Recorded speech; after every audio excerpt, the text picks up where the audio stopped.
Hi, welcome to my channel. I woke up this morning with a nagging question in my mind. How old were the dinosaurs? Were they older than human? Did they have a longer lifespan than us? Then I said to myself, wait, this is a bright idea. Let's make a video about it. Then I started researching on Wikipedia. At first, there were little information about my question, but then I started to dig a little deeper and tried another resources I found on Google. I finally came up with an answer. But the funny thing is that there was a problem with my question in the first place. Because first of all, dinosaurs weren't just one species. They were a family of a species, a whole era. The Jurassic era, when dinosaurs were roaming the planet and Earth was full of all types of dinosaurs with all different shapes and sizes, from birds to sea creatures and amphibian dinosaurs. That being said, depending on their sizes and lifestyles, they had different lifespans. For example, herbivores, these tall giant dinosaurs with long necks, used to live much longer than T-Rexes.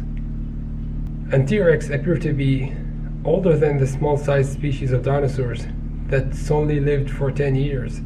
The second problem is that scientists and archeologists have a few samples and fossils to tell for sure the average lifespan of these dinosaurs. Determining the average age of a species requires a big sample size, which is of course not available right now. And another factor that may affect the average age result is most T-Rexes were found before their age of maturity because of the hostile environment of the carnivores. Just like normal animal carnivores these days, most of them don't make it to the age of maturity. T-Rex reaches its maturity at the age of 20. The oldest T-Rex was found to be a 30-year-old adult female T-Rex. But as a conclusive answer to our first question, herbivores, or sauropods, their scientific name, were the oldest known dinosaurs on the planet. They reached the size of maturity at the age of 40, and they lived up to a whopping 300 years. T-Rex is known to reach a size of maturity at the age of 20 and live to the age of 30. Many scientists believed T-Rexes reached a way longer lifespan, but since there are a few fossils on the T-Rex, paleontologists couldn't confirm that. While small-sized dinosaurs reached the size of maturity at age 10 and had a lifespan between 10 and 20 years. By the way, these are just estimations made by paleontologists simply by counting the rings around the animal's bone. Some method used to estimate the dinosaur's age. The growth lines offer a guide to the animal growth rate at many stages during its lifetime. See, dinosaurs' bone grew by adding a new layer and bone matter to the surface of already existing bone. And with temperature variability during seasons decreases the availability of food, which causing a stunt to the T-Rex's bone, which in turn forms a thin vascular layer around the outer layer of the bone called the growth lines. Growth lines can be easily seen by the microscope, and just by counting the circles you can infer the dinosaur's age, just like a tree trunk. The tree trunk method uses to determine the age of a tree by counting the number of rings in its trunk. However, these rings in T-Rex represented the stunt in the growth of the bone with each year.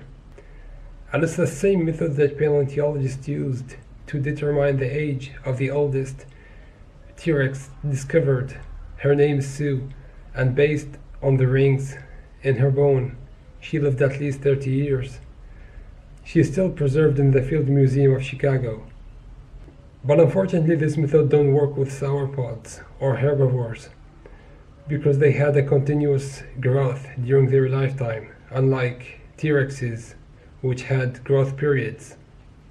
The reason that sauropods didn't have a stunt in their growth because they have a consistent nutrition. Even though their food supply were seasonal, they still migrated in herds with every season.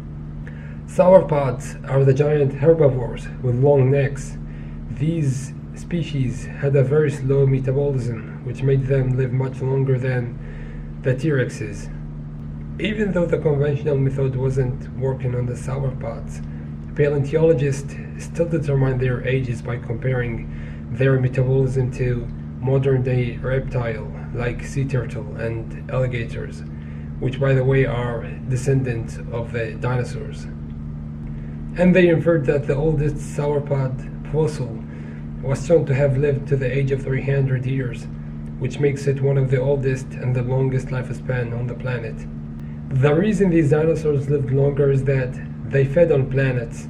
That means a stable source of food, and they didn't have the hostile environment like carnivores, where they easily got injured while preying on other animals. In addition of that, they lived in isolated areas, away from the predators, and they traveled in herds, together, in family groups. And these giants had a very slow metabolism, which means they were aging very slowly, just like a modern-day sea turtle, which lives to the age of 150 years. Real ages of all these dinosaurs are maybe a bit older in general, because the results were based upon what have been found so far. But for sure, at the time there were older dinosaurs, but their fossils don't necessarily last to the modern days. Just a disclaimer, this is my own conclusion on the subject. I'm not saying I'm savvy in the history of the planet and the Jurassic era and the dinosaurs. If you know the answer to what's the average age of dinosaurs, or you have your own opinion, why don't you tell me about it in the comment section? Even though I'm not interested in dinosaurs in particular, I like to talk about the age of animals comparing to their metabolism, which can help us to know more about our species as a human, and how we can apply this nugget of information into our modern medicine and science. And maybe we can find a new technology one day that can help us live longer based on these historical evidences from the dinosaurs. If you found this subject interesting and want me to talk more about dinosaurs, long life, and aging, make sure to let me know in the comment section. And if you have any scientific information you want to share with me, tell me about it. I love to chat. And if you made it this far, why not consider subscribing and supporting my new channel? That would really help me. Thank you guys so much for watching, and I'll see you all next week with another new video. Bye!